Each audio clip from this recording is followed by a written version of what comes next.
타고난 사주팔자 속에서 나의 재능을 찾아보자. 자, 이번 시간에는 네 번째 시간, 사회 활동 속에서 시행착오를 엄청 빨리 겪어야 되죠. 이 시행착오나 어떤 배움의 방식에서 어긋날 경우에는 새로운 시도를 통해서 욕망에 분출해서 멈추는 거죠. 좌절되는 거죠. 이것이 이제 사회 속에서 인정을 받느냐는 그만큼 시행착오와 경험 또 배움을 통해서 업그레이드 시키지 않으면 빈번한 시도, 여기에서 이제 멈추는 거죠. 그렇기 때문에 이런 사주 구조는 부모님의 간섭이 들어가면 안 되죠. 어설픈 개입이 이것도 저것도 아닌 어중간한 수준에서 머무르는, 그러면 이제 시간 낭비가 되겠죠. 자, 사주 구조를 보실 때 년월일시를 다 봐야 되지만, 자, 사회적인 역할을 보는 건지 내 개인 생활을 보는 건지 나눠서 보실 줄 아셔야 돼요. 자, 이번 시간에는 어떤 새로운 방향점을 제시하고 새로운 개척, 세상을 한번 바꿔보려고 하는 이러한 성향을 볼 때 이 태어난 달을 기준으로 보셔야 돼요. 뱀달, 호랑이 달, 원숭이 달, 돼지 달, 여기를 먼저 보셔야 돼요. 자, 여기가 새로운 방향을 만들어주는 시작점이에요. 자, 여기를 1번으로 보시고, 자, 두 번째, 자, 이 태어난 달이 년과 일에서 어떤 관계를 맺는가를 보세요. 자, 크게 나누면 삼합으로 연결되어 있느냐, 방합으로 연결되어 있느냐를 먼저 보세요. 자, 이 태어난 달은 바꾸지 마세요. 자, 호랑이인이 삼합으로 연결되어 있을 때, 말띠생이 삼합으로 연결됐다면 뭐예요? 말띠생이 호랑이 달 태어난 거겠죠. 그 다음에 뭐예요? 개띠생이 호랑이 달 태어난 거겠죠. 이럴 경우에 새로운 방식을 시도하는 사람들이다. 자, 이것이 업적을 이루기 위해서는, 업적까지 가려면 다듬어지고 업그레이드 돼야 되겠죠. 자, 그러나 우리는 이번 시간에는 이제 이 업적을 만들려고 하는 시도, 그러한 도전, 특별한 사람들을 먼저 보자는 거죠. 그 다음에 이 호랑이인과 방합이 연결되어 있는 구조다. 그럼 뭐예요? 토끼띠생이 인월과 연결되어 있거나 용띠생이 태어난 달이 인월일 때, 이럴 때 이제 이 사람도 사회의 새로운 방향을 제시하는 사람들. 물론 삼합과 방합은 분명히 다르죠.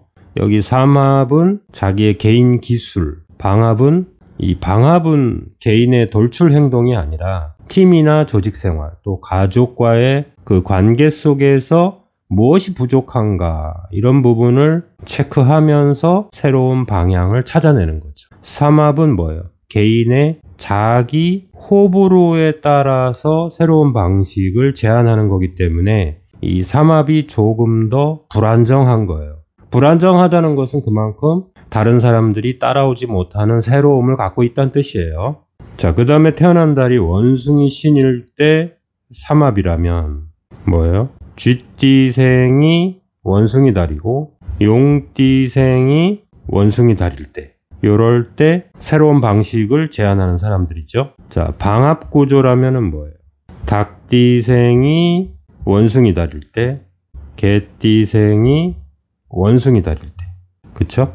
그 다음에 뭐예요? 뱀달, 삼합이 연결되어 있다면 닭띠생이 뱀달에 태어났다는 뜻이고 소띠생이 뱀달에 태어났다는 뜻이죠. 자, 여기 소띠생이 뱀달에 태어나신 분들 중에 세종대왕이 있죠. 세종대왕께서 기존의 그 조직사회를 완전히 일깨우는 새로운 방법을 제안하셨잖아요. 네, 그걸 한번 상상해 보세요. 방합과 연결시켜 보면은 뭐예요? 말띠생이 뱀의 달에 태어났거나 양띠생이 뱀의 달에 태어났다면, 그쵸? 그 다음에 돼지 달에 태어났다면 삼합구조에서는 어디죠? 그쵸? 토끼띠생이 해월이거나 양띠생이 해월이라면 새로운 방식을 제시하는 사람들이다. 그 다음에 방합이라면 뭐죠? 쥐띠생이 해월이거나 소띠생이 해월일 때는 조직을 이루면서, 팀을 이루면서, 가족과의 유대관계를 이루면서 새로운 방향을 제시하는 사람들이다. 이렇게 보시면 되죠. 자, 조금 복잡하지만 그렇게 어렵지 않죠.